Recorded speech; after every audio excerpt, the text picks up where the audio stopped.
Hi and welcome back. I'm Laurel with Impact Gardening. So another week of some exciting things to show you. So on this video, we'll just talk about ground cover. There's more things. We'll talk about interior plants in the next video, but this one is ground cover. So let's get started. So the first ground cover I want to talk about is this here, and it's an Angelonia. Now it's also called summer snapdragon because it looks so much like a snapdragon. This Angelonia will take very hot, humid climate, so it's perfect here for Florida. It comes in many colors. This is white. We wanted to keep the color kind of calm because we have so much going on in the landscaping. It likes well-drained soil. It does not like to be damp. In fact, if it's too damp, you may have some aphids or powdery mildew.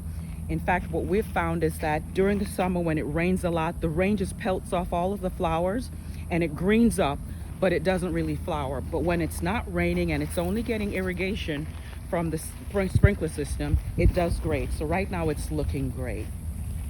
Grows about, it says about 36 inches, but really that's not been our experience. It's been about maybe 12, 14 inches, and then it's topping out. It hasn't really gone much beyond that. And also another good thing is that it's self-cleaning. So we've never had to deadhead or take off any spent buds or anything like that. It just takes care of itself. Really, really beautiful ground cover.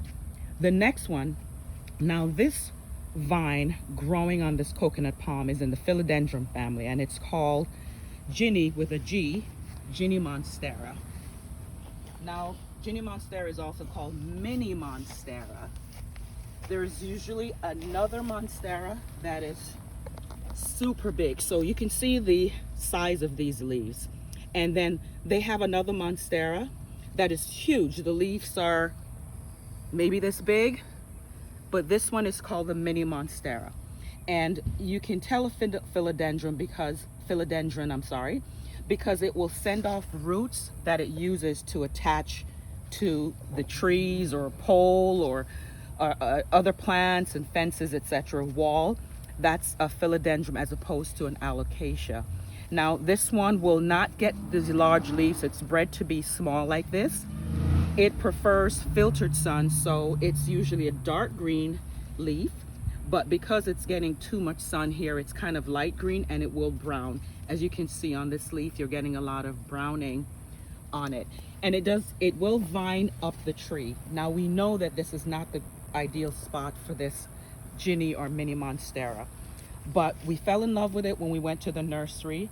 We don't have much shading. All the shading we have in the yard is shading that we have created ourselves. There aren't any shade plants in the back, so it's even far open and wide open in the back.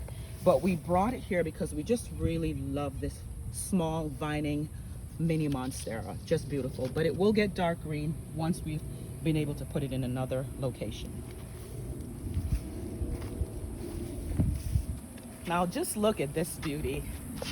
In the very first video, we planted this one. Now this is called Sweet Caroline, Sweetheart Lime. It's a sweet potato vine. And we just dropped in about 10, I would say, about 10 of them. And they've just filled up this area with this beautiful heart-shaped chartreuse lime green leaf. Now this Sweet Caroline version of the sweet potato vine tends to bush more than trail. It does still trail, as you can see, but this has been bred to bush more instead of trail. It's great for container plants, actually. So if you have a container, this would be great, but just remember it's a vigorous grower, so make sure you're combining this with other flowers, plants that are just as vigorous if you're in a container. You know, the Angelonia is also a very good container plant as well. So this is just amazing, just amazing. If you have a lot of area to cover, you don't want to use grass, you want a pop of color, go with one of the sweet potato vines. This is just absolutely beautiful.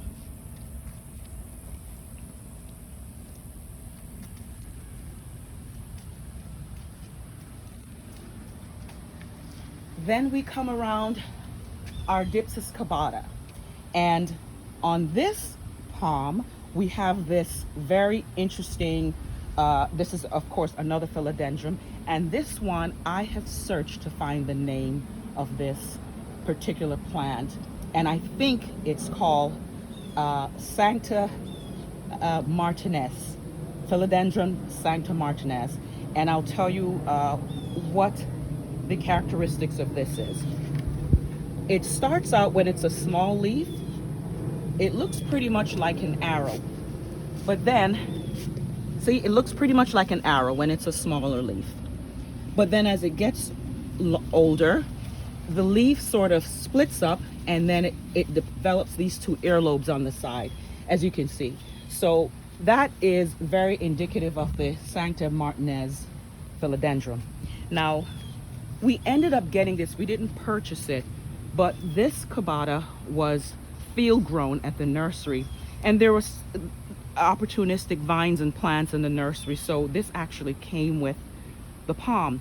The problem is we had it just took off like crazy, and it started, I just want to show you guys, it started vining up the palm, the trunks of the palm. Now we put these orchids on there, they're amazing, but it got so vigorous that, you know, when it wraps around the roots, we just picked it off today, we had to pull it off.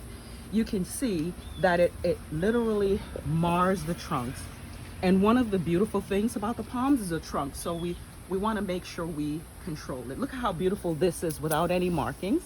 And then you look here and you can see where we peeled the roots off of this philodendron, how it has marred the palm. I'm going to show you another one as well.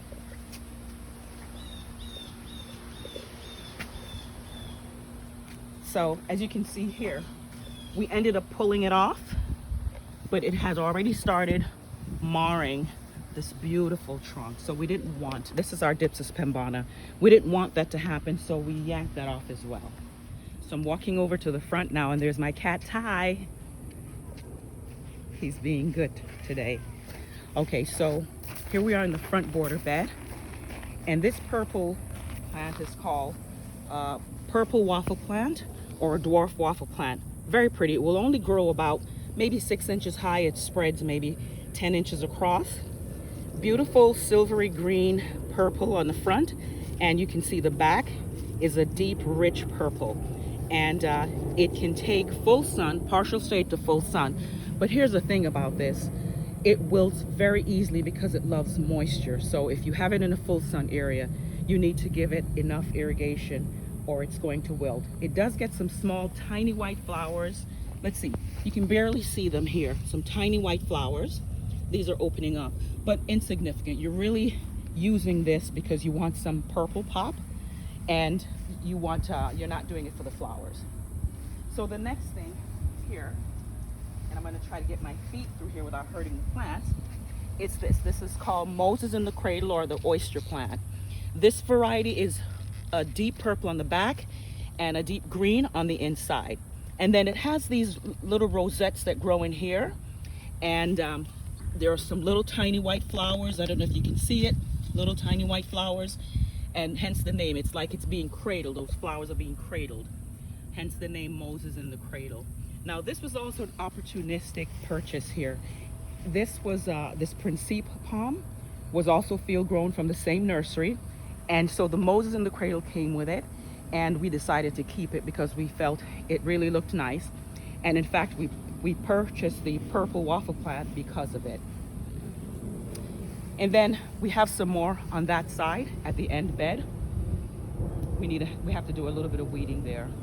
I won't spend too much time on this lantana. It's a white lantana because it's coming up. It just isn't doing well. I can see that it's having some sort of a browning going on here. It hasn't really produced the kind of flowers that I want, unlike the Angelonia on the other side. So I'm going to find someplace else for this. So let's move to something else.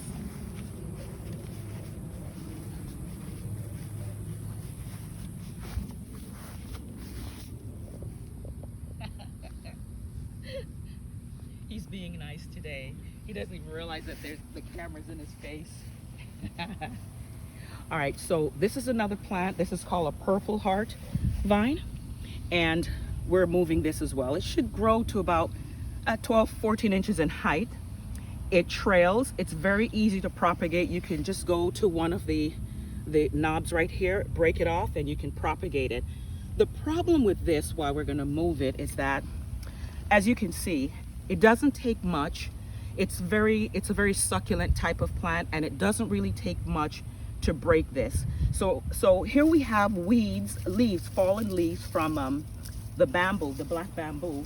You can't rake through this because it's just too delicate. It's too delicate for this spot and sparse. So we're probably going to move that along with this allocation that we have here. It's getting too much light.